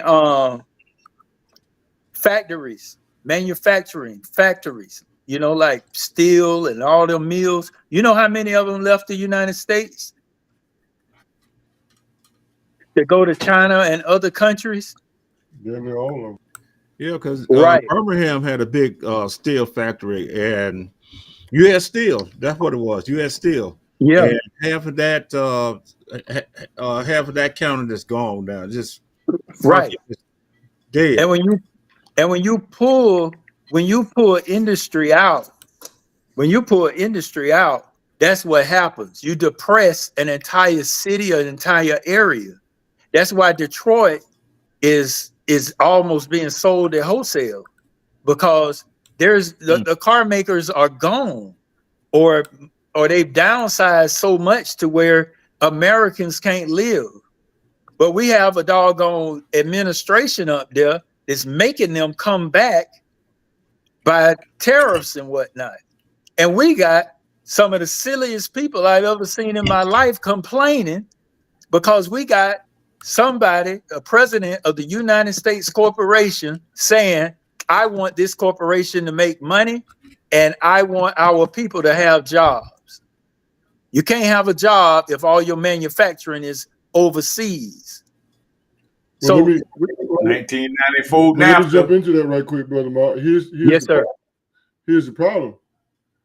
You can't have a job if you're uneducated. If you look at some of the data Or you lack skills. if you look at some of the data that Dr. Juice asked me to publish, I just published some Polk County data from the school board, and you look at that data on my page. I like the idea of bringing it back, but here's the thing. You take somewhere like Lake Wells. Most of the black people in Lake Wells, at least the young people in school, they can't pass the skills assessment test. So if I'm a manufacturer, and Lake Wells got some cheap land and I can build a plant, but my workforce is dumb. My workforce, the aptitude is low. That's going to be a problem for me as an employer. So when you look at the other countries, they're automated. When you look at China, all the China ports are automated. It's AI robotics. Okay, we're labor intensive, and it's going to be interesting to see. I don't see how we can bring those things back when we are missing two things. We don't have the infrastructure and we don't have the workforce. Well, we have the workforce. It's going to take. You don't have an educated workforce. Now, it depends on what jobs or what manufacturing we're talking about, though. Because, and because I agree, I know before long, everything's going to be automated. Play with it as much as you want. Everything's going to be automated. I mean, we're going to be like the Jetsons, and we're going to have a robot walking around cleaning up. That's why they got everybody, all these single women and single men running around. Everybody going to buy them a $30,000 robot to do all of the stuff that your mate won't do or don't want to do. So let's see what Mr. Hitman say on the comments. Mr. Hitman say Democrats are spectators and the Republicans are the biggest hate group. What you got to say to that, brother? I was looking at some of that stuff. Man, listen here. Listen here. Today, dodging taxes and anti-DEI is a platform of today politics and terrorists. People refuse to pay their taxes at the expense of all Americans. Didn't I just speak to that? Yep. Don't hate on somebody because they know how to follow the tax code and you don't. If you don't know how to follow the tax code, why are you getting mad at somebody who do? Correct. You know, and Hitman, can you please tell me how DEI helps Black America? Bro, Hitman, you in the chat? You Yeah. in the chat, bro, Hitman? You want to light up the chat with all this stuff. So tell me how DEI, show me one program for Black America. Uh-oh, bro, Hitman. You got to come with some What I receipts. saw in the news is the white women was complaining that they the DEI were cut and they lost their job. Right. Hey, I didn't see white women are gangster. Let me tell you, they get DEI money and they get doggone minority money. Them white women know how to make money. Listen. Bro, Hitman say ROI on taxes in Black America equals 0. ROI, that's a return on investment. You know what ROI is? So what does that have? What your ROI must mean something different from mine. So what does ROI stand for? Bro, Hitman say their AI will be garbage in, garbage out, just to make a problem. He say, bro, Hitman say AI garbage. Boy, listen here. Let me tell you. You remember? Hey, I remember when I taught school, right?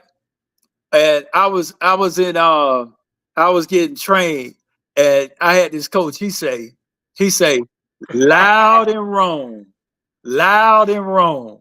He say the ones that are most wrong always do just what Hitman doing. He lighting up, and he ain't giving us no receipts. Just a whole bunch of emotional garbage. American values are in its military. No, American values are in its families and in its parents. And if you aren't teaching your kids any value, your kids are running around acting like monkeys. So don't go talking about it's in the military, because the military not at my house. Hey, bro, Hitman say if American justice was the friend of Black Americans, then this bullshit ass conversation would not be necessary.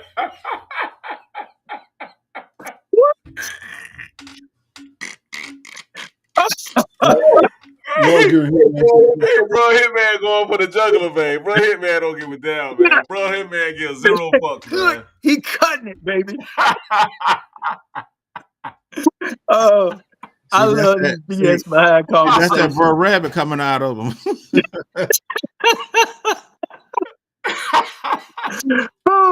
Bro, Hitman don't give 0 fucks, man. Bro, Hitman bringing the pain. Oh, God. I tell you what, when we get to talk about American justice in our conversation, I guess that would apply. But we ain't talking about American justice. And we don't have to depend on American justice in order to have a strong, thriving community. We got to depend on B1, Black first.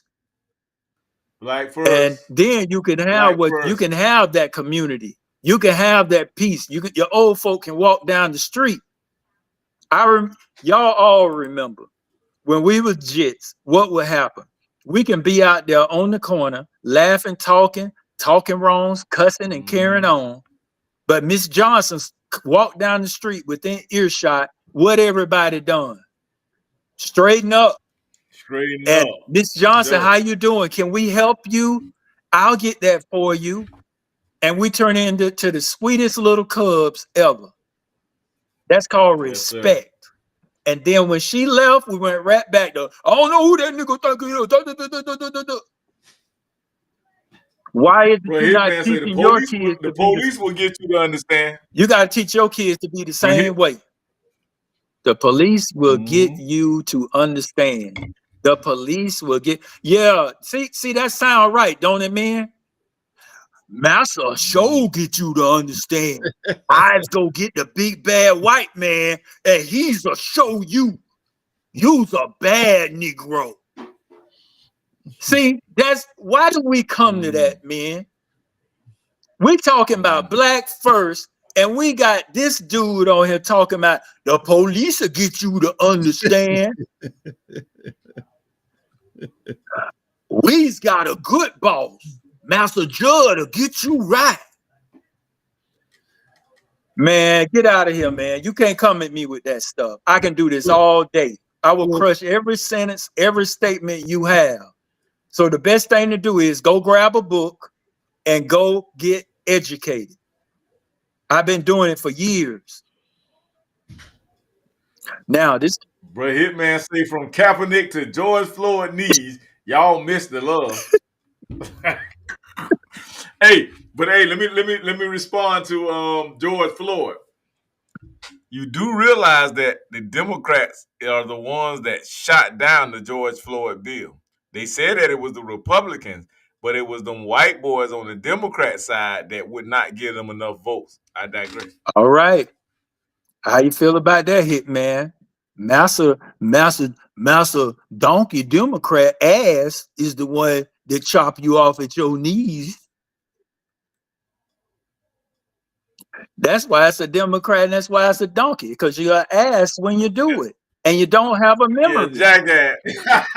They don't even try to hide it. You're a jackass if you believe it. Exactly. They ain't even trying to hide Think it. about it. The Republican They ain't even trying to hide Republican is that elephant. Don't forget nothing. You mess with our kids and we will find you at your funeral and we will drag you. Hey, and like them black women say, them elephants, you're having a bunch of elephants, and the elephants is prosperity. That's right. They have all them elephant statues around. I mean, I know a lot of old school chicks. They keep them elephants around, them elephant statues, Yes, sir. man, because they say them elephants are prosperity and good But luck. we want to be asses. Yes, Hitman. You are showing us Django Unchained, and you are Samuel L. Jackson. You are playing your part well, sir.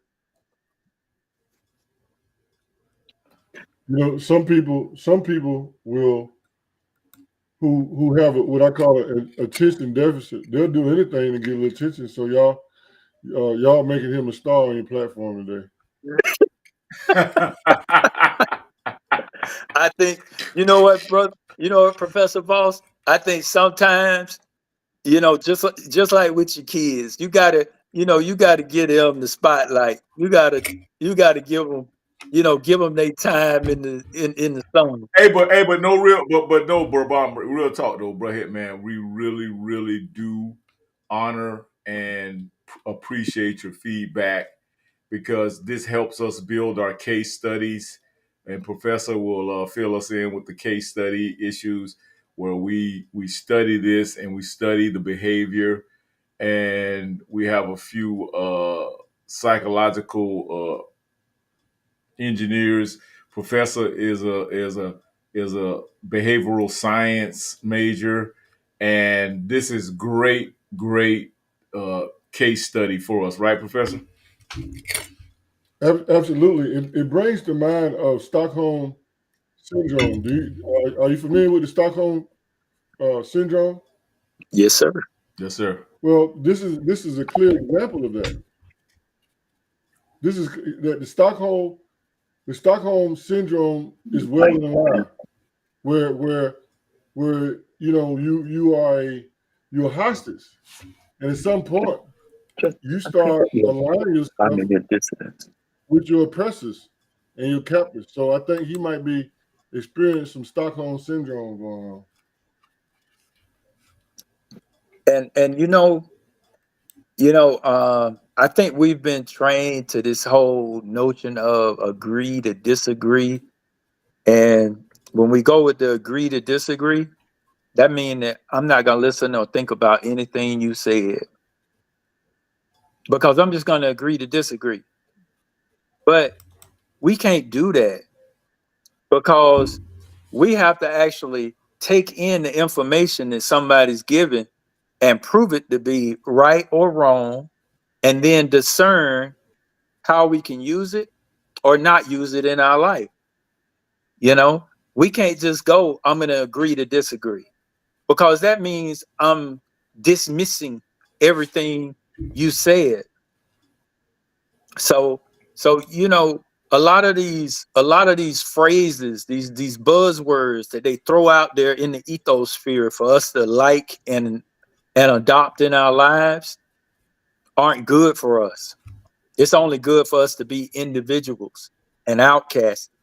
So we have to think past that, because we have some of the strongest brains and the strongest genes in the world, and we must use it. And so many things that they put out there for us dulls our pineal gland, and it dulls our true energy, and it makes us lackadaisical. It makes us not as sharp, and it makes us agreeable. So unless we want to engage our minds, we got to stop with all this agree to disagree stuff. And well, that's my opinion, and that's that. No, let's look for truth. Let's look for truth. Let's look for facts. Let's look for real, so we can adopt it. You look so sexy. Absolutely. Absolutely. Bro D, want to chime in a little bit? You kind of quiet on us over I, I've been finding this noise over here. Oh, okay. Okay. But I think that was a stroke. Brother. Well, see, one thing, we could, everybody comes from a different background, and then depend who your parents are, and that's most important also. So if your parents haven't spent time with you and talk about history, open your mind up to other sources, that's the problem in our neighborhood we've been having, because you know most of us came out of projects, and so when they got rid of the projects, now what Section 8s, you know, all these government things, so most of that's been cut. So now most of your younger women in 30s, 40s, they sleeping in cars, and they going to the gym, take bath and showers. So they hold mindset on, you know, they focus on their looks. They focus on their looks. So they're not focused on family. They're not focused on history. It's me now. I got to get mine now.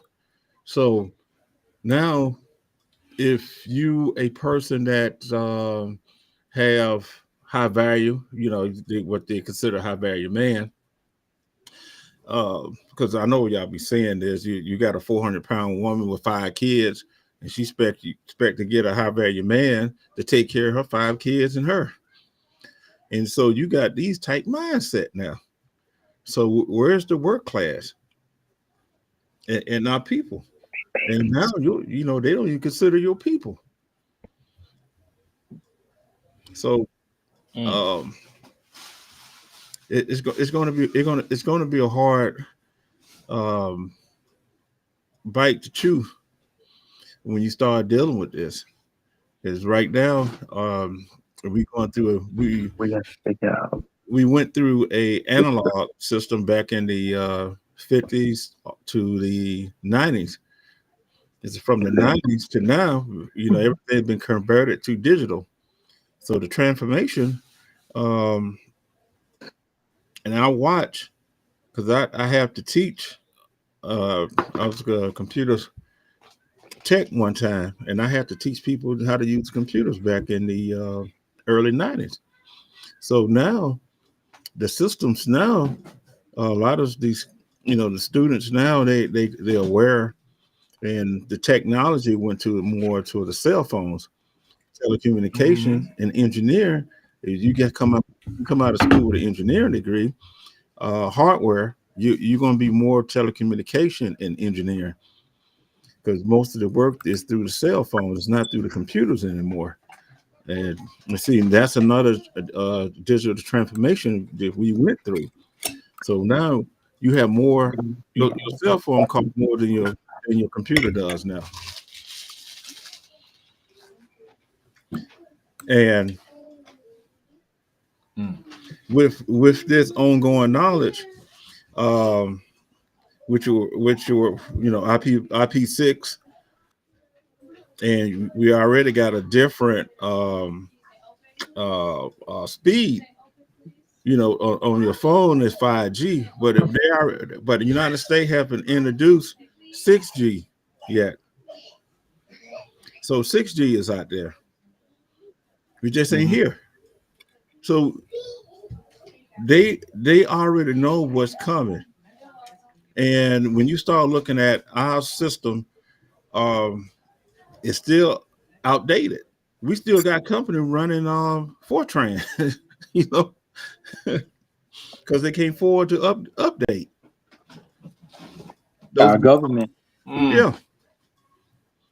Right. So, Professor Valls, he over teaching, set of them having him teaching here and educating our people. He over in Vietnam teaching them and educating them for our work that coming, because they're going to ship our workload to them.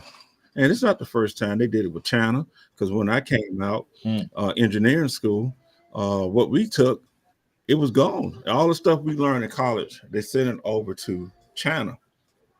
And we sent them like, man, what? This is crazy. So I had to go into telecommunication. So, right. So they go in telecommunication, and telecommunication is stable, but it was unstable. Because AT&T and them other companies, man, they was sending fast. A developer come out with something, them jobs were gone. So then Cisco came. You said how quick Cisco went. Oh man, they back making noise again. You see how fast Cisco came, and everybody, you got to get Cisco certified. You got to get Cisco certified. So we had to go through that game, and it just wear you out. It just wear you out. All right. Appreciate that, Brother D. Appreciate that, my dude. All right, man. Listen, bro, Hitman still going at it. Yeah. Hats off. I'm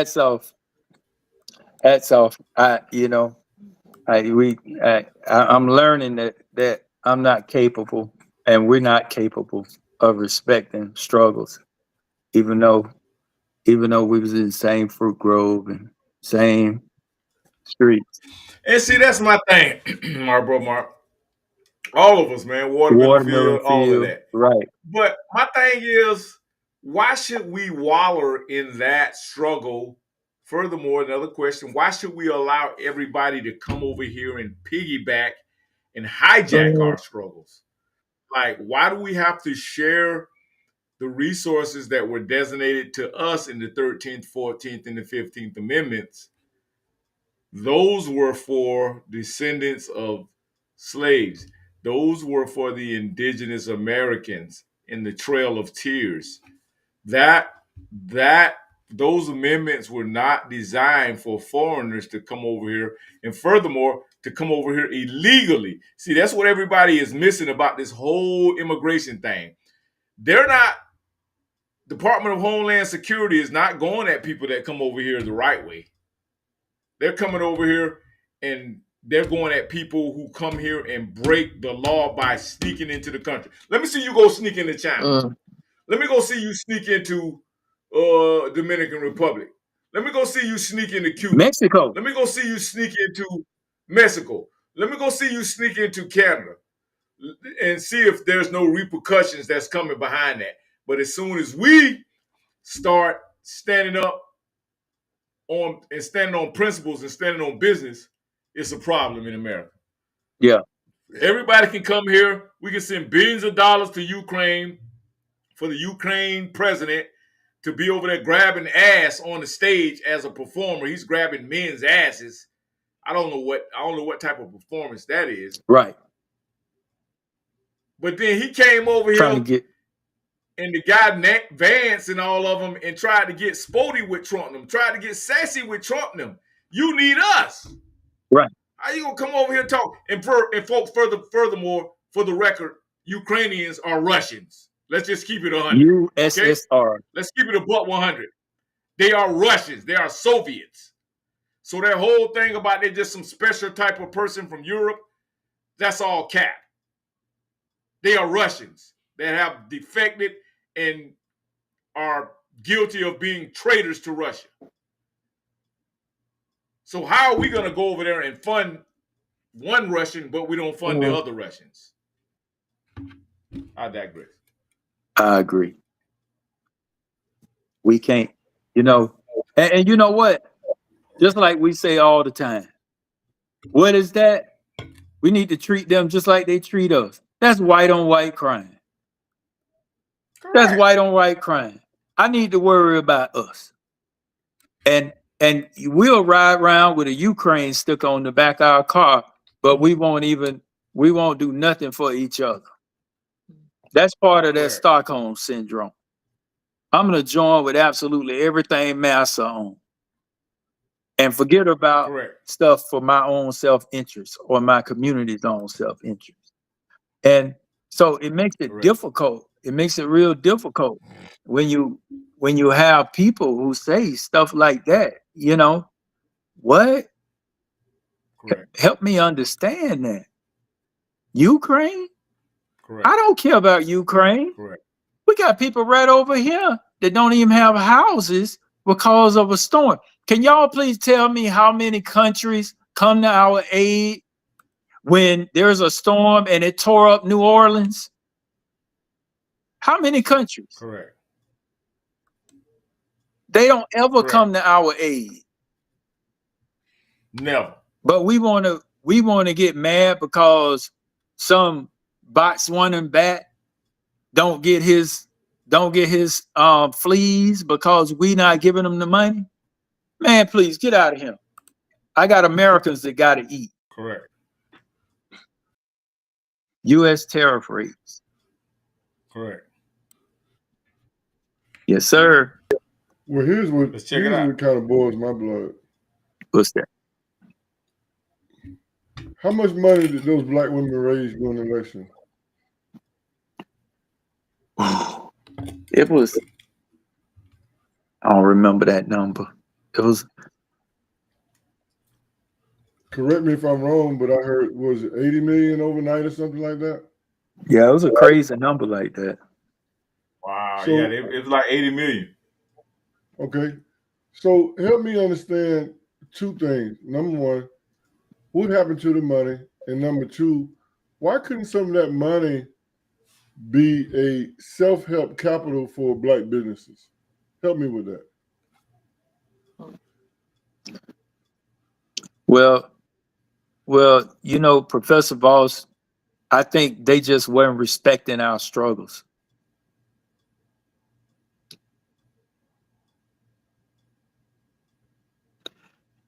So look at that. Even Bangladesh hit us in the head for doggone 74% on the terror. And we're not even gonna charge them 74, we're gonna charge them half of that, 37. And Japan, Japan got $1 trillion bond against us. We're in a deficit with Japan. And we've been providing protection for Japan since you know, since the World War. And we ain't charging them for all the military bases we got over there. And the fact that ain't nobody gonna mess with them cause we there. Look at that, Cambodia, 97%. Cambodia? See, that ain't fair. And so we need to start charging some of these countries for our security work that we do for them. That'll reduce our deficit quite a bit also.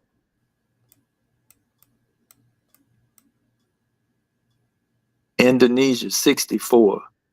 So 88%, who is that? Sri Lanka? All them Asian Indian companies. Yeah. Yeah, because Trump say the Indians are real tough. But that's what I'm saying, man. And then, so we have the wonderful Democrats who got a problem with tariffs because of this. Australia, Madagascar over there. Oh my goodness.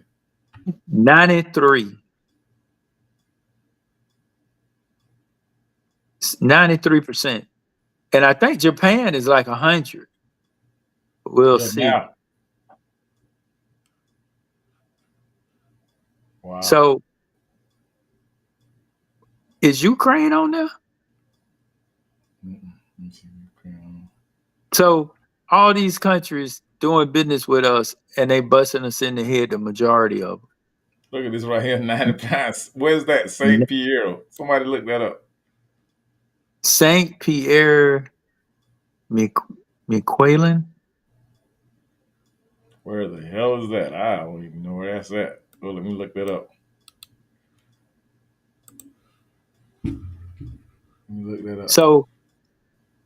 So how is it that we as Americans can have a problem with that, and then we want to say, oh, Elon Musk, he doing this. Oh, big bad Trump is doing that, and they make it all about money. They try to create these class wars where all these rich people ain't doing nothing but trying to take money from you. Well, when you say no tax on tips, that don't help rich people. When you're trying to cut out income tax, that don't help rich people. That's off the coast of Nova Scotia. Wow. Right over there past Maine. Boston on the coast, way out there before you get near Greenland. Headed toward Iceland. Yeah, exactly. Greenland. Yeah. Correct. Wow. I said at the same time, wow. Now, here's something else. That I just want to chop up, and then I think my battery going to be gone. But gentlemen, you know, I had one guy I was talking to. He say, Trump is just so dumb, and he don't know what he doing. I say, this man graduated from the Wharton School of Economics. What are you talking about? And then one of the first things Trump did in his first week was start shoring up all our borders and all of our military presence. What do I mean? Panama, the Panama Canal. Nobody was even thinking about the Panama Canal and what was going on. And Trump, he would start attacking that first. Why? I know Professor Voss know. That's the only way we're going to get over there on the West Coast and protect them by sea quickly. If we don't have the Panama Canal, we got to go down around South America and to get to California. And that's what we built that for. We didn't build that just for shits and giggles. We did it for military purpose. Greenland. He talking about Greenland for the exact same reason, but on the other coast. And then they went down to the Caribbean and started hollering at the Caribbean folk. So this is a strategic mindset. And if your brain ain't ready for it, that's okay. But you can't call people dumb because you not thinking. You got to actually try to understand why they saying and doing what they doing. I digress. Thank you for that, bro, Mark. Absolutely. Let me pay this one brother right here, man. This brother be chopping up some heavy game, man. I'm gonna let y'all hear this real quick. Oh yeah, I like him. Joe Biden, what happened with him? He immediately going to give them money through the Health and Human Services, $50 million. No study, no commission, no hearings, no nothing. But everything with you as black folk, it has to be a hearing, it has to be a study, it has to be everything else. They can't pass a thing for you. Listen, Rand Paul did a filibuster on the anti-lynching bill. Why would you do a filibuster on that? But he didn't show up to vote at all when it came to this Asian protection bill. Have you noticed that? But our politicians created this whole thing. I'm not mad at the Asian community for anything because they are Asian first, and they should be. Two of their politicians presented this bill. And of course, with the media in lockstep, of course, I want y'all to pay attention to something. The media and why media is more important than what y'all ever think. Media is propaganda. The media. If feet are numb and the sensation won't go away, do this 30-second biblical ritual to relieve nerve pain. Christians, did you know there's a biblical solution to be free from neuropathy? It has always been hidden in plain sight, right in the Gospel of John. And what is one of the scariest side effects of diabetic neuropathy? Losing a foot. Anyone who has been battling tingling in their hands and feet, numbness, and burning for more than 60 days needs to see this. What if there's a way to easily restore anyone's feet and hands to healthy levels and no longer worry about nerve damage in just 21 days? Well, there is. And the most shocking part? This discovery wasn't found deep in Big Pharma's labs, but in the Bible. Typically, nerve pain starts when a sticky substance seeps into one of the many peripheral nerves. From there, it embeds deep into the cells of the hands and feet and begins to spread.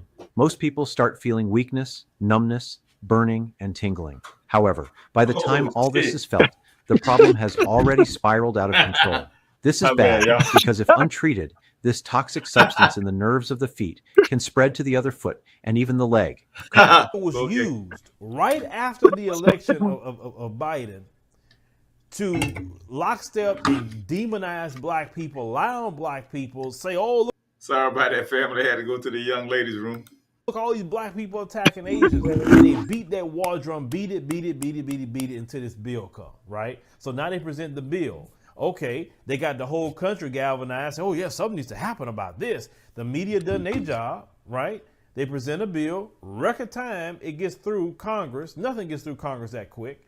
And now you about to see Joe Biden signs this. Same thing what happened to the 1994 crime bill. Understand? Black people are super predators. Black people are crack epidemic. Black people, the media did all that first. Then Joe Biden and his ilk did that crime bill, and Bill Clinton signed that. It's always a media propaganda first, then they get the bill going, and they sign that. That media is your enemy. It is not on your side. Now, the one thing I did agree with Trump on, I have to agree with Trump on this one, when he said the media is the enemy of the people, yes, it's definitely the enemy of black people. I can't speak on other groups, but I sure can speak on black people. It has been an enemy from the time it's been here against black people. I want you to pay attention to that. When it went to the Iraq war, right? Every day, weapons of mass destruction, Saddam Hussein doing this to his people, all this stuff they were saying, it were lies. They completely lied on Saddam Hussein. And they went in there and started that war. And then they decimated Iraq. You know, stealing gold, stealing all the things you saw them stealing. If you look at that footage, money, gold, the U.S. military is just not doing what they normally do, go loot. I'm talking about in history, how they loot other things. Why is American soldiers looting? That's looting, right? Didn't find no weapons of mass destruction, but every day this media said that Saddam Hussein had weapons of mass destruction. Those of you remember that. You understand? That media is a prelude to what they really going to do politically. So you go back to these black politicians who are this strong, you know, they're not for black people. They for Democrat Party. The Democrat Party said we're not getting rid of qualified immunity. You can just see on their actions. We're not paying reparations. Matter of fact, the black politicians is the one that killed that conversation. Understand? Biden say he ain't paying no reparations. Listen. He don't agree with that. He said you can study it, but you can't even get a bill to study it. But you know, but Biden knows he don't even have to study that. See, if Biden study it, then his name gonna pop up as one of the anti-black legislation persons. He can do executive order and send out. Okay, man, y'all get the point.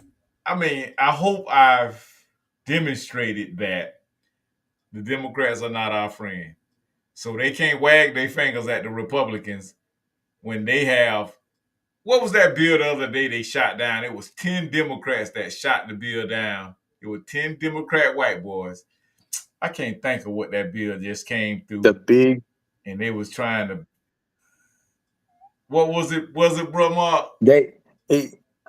He called it the big something. It was because it had everything in one bill. And that was the tips They and shot everything. it down. Yes, he was trying to get no tax on tips, all that stuff Trump promised. And yep, they banned. So I want you to see what was in that bill. If any of you care that's listening, look at what was in the bill that mean old Trump and them greedy Republicans had in there. A lot of that stuff was for the working people. It wasn't for the rich. Yeah. And so even if it is stuff for the rich, who cares if you getting your piece of the pie too? Chuck Schumer, Catherine Cortez Masto of Nevada, Democrat, Senator Dick Durbin of Illinois, Senator John Fetterman of Pennsylvania, Senator Kristen Gillibrand. Remember Gillibrand? That was that one they was she was doing the whole lot of New York. Senator Maggie Hassan. These are all white folks now. I'm just keeping it 100. Senator Angus King of Maine. Senator Gary Peters, Democrat, Michigan. Senator Brian Schatz, Democrat, Hawaii. Senator Jeanne Shaheen, Democrat, New Hampshire. Congress will stop relying on never-ending resolutions like one passed today. The name of that bill was, let's look it up real quick. I'm looking it up, y'all. Give me a chance. Because this is where the home receipts right here. It's too much technology out here for us to just be ignorant like this and be getting mad at each other and shooting down our brothers and sisters. Democrats, Republicans on Friday to pass a 6-month, or it was the funding bill, right? Averting a government shutdown, which is hours away. I thought it was, okay. Now, those Democrats, Schumer leader, New York, John Fetterman, da-da-da-da-da-da-da-da. So that was a shutdown bill. I thought they were signing up for another bill. Yeah. Now, real quick, Hitman say I'm looking for one good thing that they have for the people. Didn't I just name a couple of them? Couple of them, yes, sir. No tax on tips. That's all them people who get paid on tips. They tips, if they get $200, that will get taxed. So you get all your money. You don't get some of your money. And if you made a whole bunch of money, you got taxed at a different percentage rate. If you were, like the people who make great money with tips. So that's money directly in your pocket. Let's talk about something else. Energy, gas. None of y'all was complaining when fuel prices was going up. So why you complaining now when they starting to go down? Because they are chump change. Biden didn't do nothing but take change out your pocket. But now you're saying that's chump change. Yep. Biden took money out of your pocket, raised the price of mayonnaise to $5 a bottle. So what are you talking about? See, that's the kind of mentality we speak on. See, somebody try to do something that's going to help you. You ask for receipts. And I'm telling you, but you call that nothing. He said air pollution. Who said something about air pollution, y'all? Not me. I don't remember What that Biden do subject. for air pollution? The new Green Deal. Well, you know what? Being a truck driver, I'm sure you know about that stuff called DEF, which now costs about $4 a gallon. Wow. That you have to put in your truck. Yeah, he's not the current president, but he got us in this current situation. So, but once again, we're gonna let the kids stay in the room and let them make noise in the room while the grown folk have a conversation. I think that what we got to start doing. Thank God.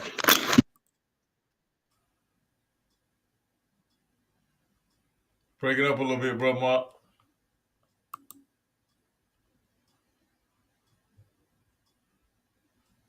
Bro, Hitman, how is air pollution killing people? If you want to enlighten us on that, give us a little bit of enlightenment on that, y'all. I think our signal is getting janky on us, man. Let's see.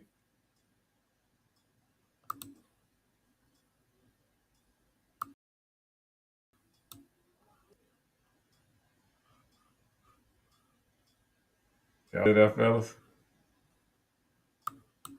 Signal getting a little janky. I'm right here. Can y'all still hear us? Okay. All right. Yeah, we can hear you. All right. Bro, Hitman made the signal get janky. I think we lost bro Mark. Well, you know, there's a reason why I posted the educational achievement gap in that area. And you should have a better understanding of the kind of mindset that you're dealing with when you look at the educational gap in that area, which also speaks to the poverty. Yes, sir. Yes, sir. All right, listen, fellas. I think it's been a good one.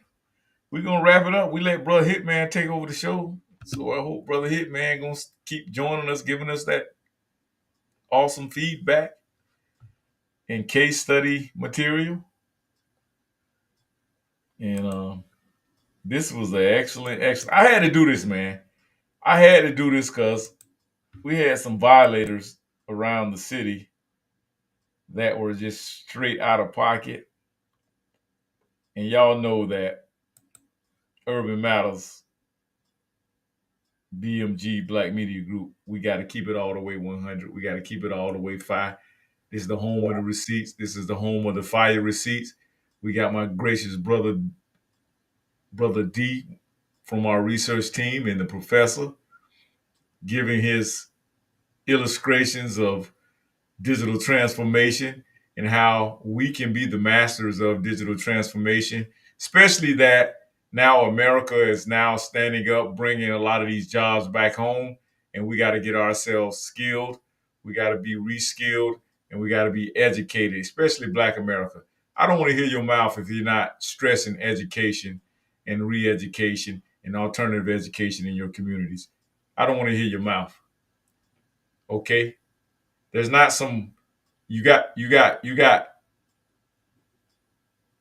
Donald Trump deranged syndrome, and you also have, what's that other syndrome name? Like, I can't even think of the name of it. But you got all of that mixed together. You got white savior syndrome too.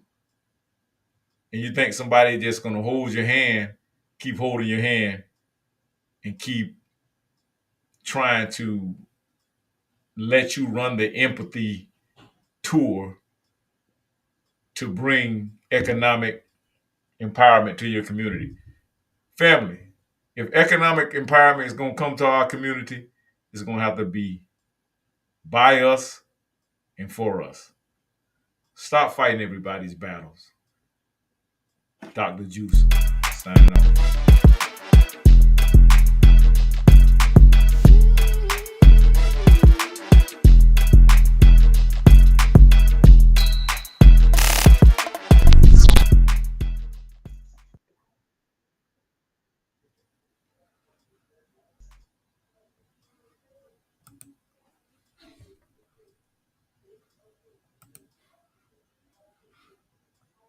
Peace and love.